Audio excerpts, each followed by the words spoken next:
පොත්තේ එක සෙබඩකට බිත්තරයක් දැම්මා කිනිහිරි පොහොට්ටුව වගේ රත්තරම් පාටයි. රත්තරම් පාට මේ මොනර පැටියෙක් එළියට ආවා. රත්තරම් පාටයි. ඊට පස්සේ මෙයා මොනර පිරිසත් එක්ක දැන් ඉන්නවා මේ මොනරා. මේ රිය සකක් වගේ විශාලයි. විශාල මොනරෙක්. ඊට මේ මොනර දවසක් වතුර බොන්න යද්දී වතුරෙන් දැක්ක තමන්ගේ ශරීරය රත්තරම් පාටයි. ඒකට අනිත් මොනරුන්ට වැඩිය වෙනස් නිසා මේ මොනර කල්පනා කළා මට අනතුරක් වෙන්න පුළුවන් කියලා කන්දෙන් කන්දට හිමාලයේ ගිහිල්ලා කාටවත් කිට්ටු වෙන්න බැරි තැනක මොනර වාසය කළා. ඒ මොනරා උදේ පාන්දරම කන්ද මුදුනට එනවා ගල් පර්වතයේ මුදුනට.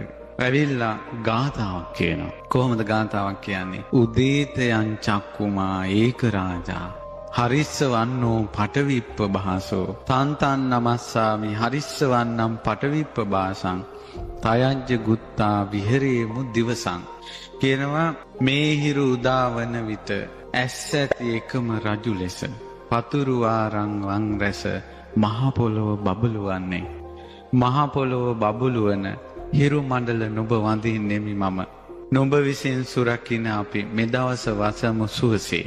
ඒක තමයි ඒකේ ගාථාවේ අර්ථය. උඹ අද උදා වෙච්ච නිසා තමයි අපිට අද සුවසේ ඉන්න පුළුවන් වෙන්නේ. උඹට මං වඳිනවා කියලා ඉරට වඳිනවා. වැඳලා මෙන්න මෙහෙම ආරක්ෂාවක් කරගන්නවා. මොකක්ද මේ ආරක්ෂාව?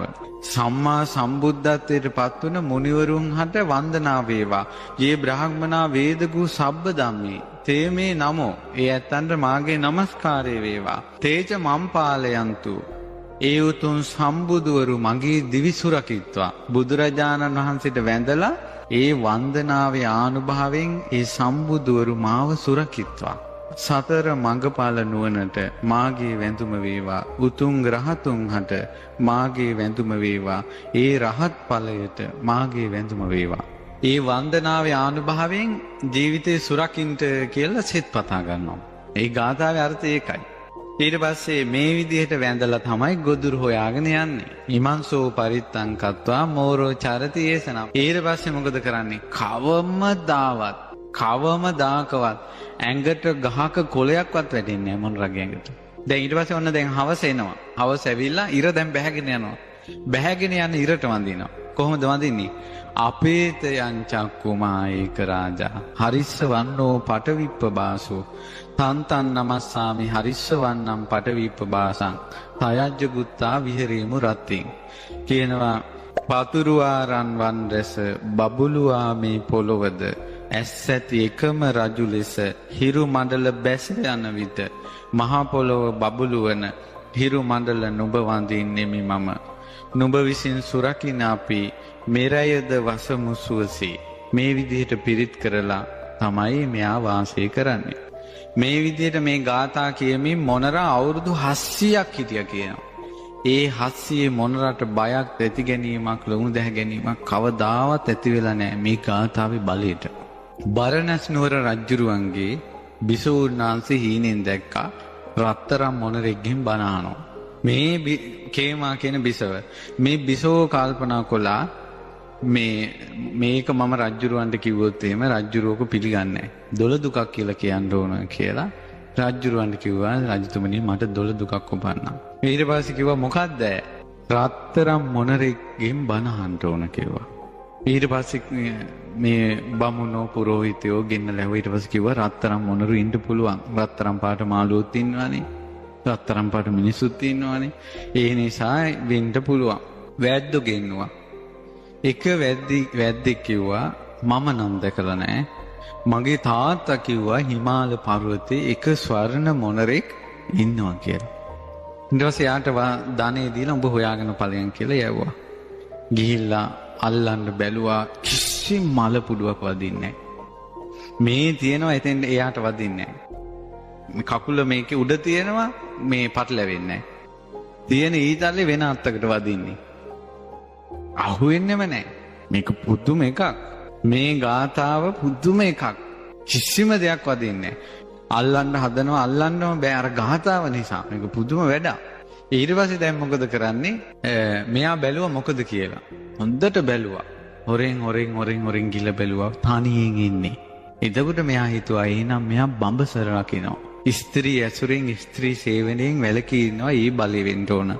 කියලා උදේ බැලුවා උදේට බලනකොට කන්ද මුදුනට ගිහලා අර ගාතාව කියනවා. හවසටක් ගාතාවක් කියනවා. ඒතර මෙයන් කාරණා දෙකක් දැක්කා. ඒ තමයි බඹසර රැකීමත් මේ ගාතාව කීමත් කියන එක නිසා තමයි මෙයාව අල්ලගන්න බැරි කියලා හිතුවා. හිතලා හිටපන් උඹට දෙන්නම් වැඩේ කියලා කොහොමද? දැන් මේ බලන්න මේ මොනරාව චෙක් කළානේ. අවුරුදු 700කට පස්සේ ඊට පස්සේ හිටපන් දෙන්නම් උඹට වැඩේ කියලා ඇල්ලුවා මොනරියක් ගිහිල්ලා. ඒකල පුරුදු කළා අසුර ගහනකොට මෙහෙම අසුර ගහනකොට කෑ ගහන විදිහට. එතකල් කෑ ගහන්නේ අසුර ගහපොන් තමයි කෑ ගහන්නේ සෙබඩ. අප්පුඩි ගහපොන් නටනවා. මේ විදිහට පුහුණු කළා මේකේ අරන් ගියා. සෙබඩ අරන් ගිහලා අර කන්දේ ඉඳලා හවස් කාලේ වෙලා උදේ කන්දේ නගින්න කලින් කන්දට නැගලා ගාතාව කියන්න කලින් අසුර ගෙවුවා. ගහපු ගමන් සෙබඩ කෑ ගැහුවා. අවුරුදු 700ක් ඇති වෙච්ච නැති රාගය අලු යට තිබ්බ ගිනි පුපුරක් වගේ මතුවුණා. ගැහුවා අපුරියා මේකේ නටන්න ගත්තා. සොකරි වගේ. ඊට පස්සේ බෝසත් මොනරට අමතකුණා ගාතාව. දැන් මොකද උනේ? අර මෙහි ඇතුලෙන් ආපු ගින්න දරා ගන්න බෑ මොනරට. වේගෙන් ආවා. හරියටම වැද්දා ඒ ඇවිල්ලා තියෙන තැනටම තොණ්ඩුව මේ හැදුවා. අර සෙබ්බඩ ළඟට යන්න කලින් කකුලේ මේ පැටලුණා.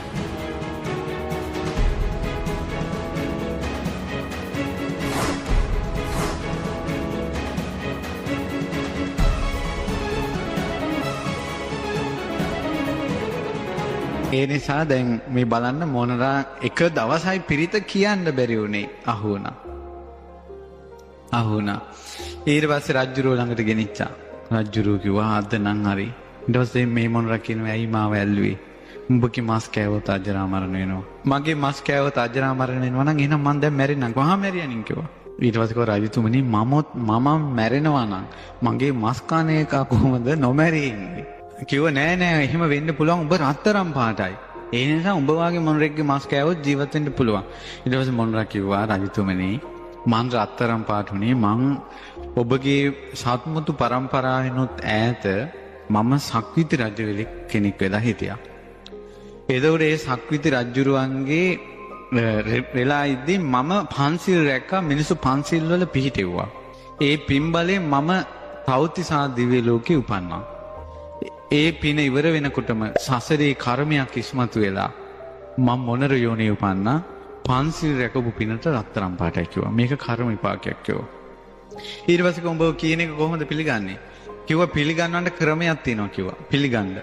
ඒ මොනරා කිව්වා මම ඒ කාලේ සක්විති රජ වෙලා ඉඳිද්දී අහසෙන් ගිය රත්තරන් මේ යානාව මේ ඔබගේ මාලිගාව ඉස්සරහ පොකුණේ ඇතුලේ තියෙනකො දැන් බලන්න කිව්වා.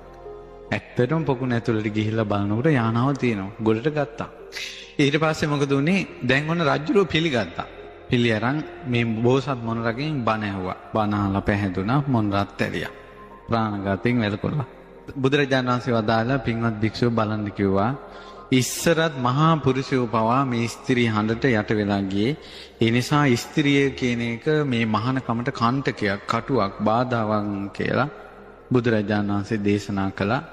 ඉතින් කිව්වා එදා ඒ බෝසත් මොනරා වෙලා හිටියේ භාග්‍යවතුන් වහන්සේ. මේ දේශනාව කියලා චතුරාර්ය සත්‍ය විස්තර කරනකොට අර කෙල්ලෙක් ගැන හිතා හිටපු හාමුදුරුවෝ අරහත්ත්වයටපත් වුණා. පින්වත්නි, කෙල්ලෙක් ගැන හිතා ඉන්න කෙනෙකුට ජාතක කතාවක් කිව්වට පස්සේ අරහත්ත්වයටපත් වෙනවා කියන එකක් අපිට අද හිතා ගන්න බෑනේ. ඒ කාලේ උනේ බුදුරජාණන් වහන්සේ පරම පාරිශුද්ධ බඹසර. බුදුරජාණන් වහන්සේගේ ධර්ම ශක්තිය ඒ වචන කියනකොට ඇඟ සීතල වෙලා යනවා. කන් සොලවන්න නැතුව යනවා. ඇහි පිල්ලම් ගහන්න ලෝභයි. බුදු සමිඳු දැක ගන්නට නෙතට ඉඩ මදි වුණා. ඇහැ මදි බුදුරජාණන් වහන්සේ දකින්න. ඒ නිසා බුදුරජාණන් වහන්සේ මේ පුංචි දහං කාරණාවක් කියද්දී රාග ගින්න හරියට ගින්දරට දවසක් තිස්සේ රත් වුණ යකබලකට වැටෙන වතුර බින්දුවක් වගේ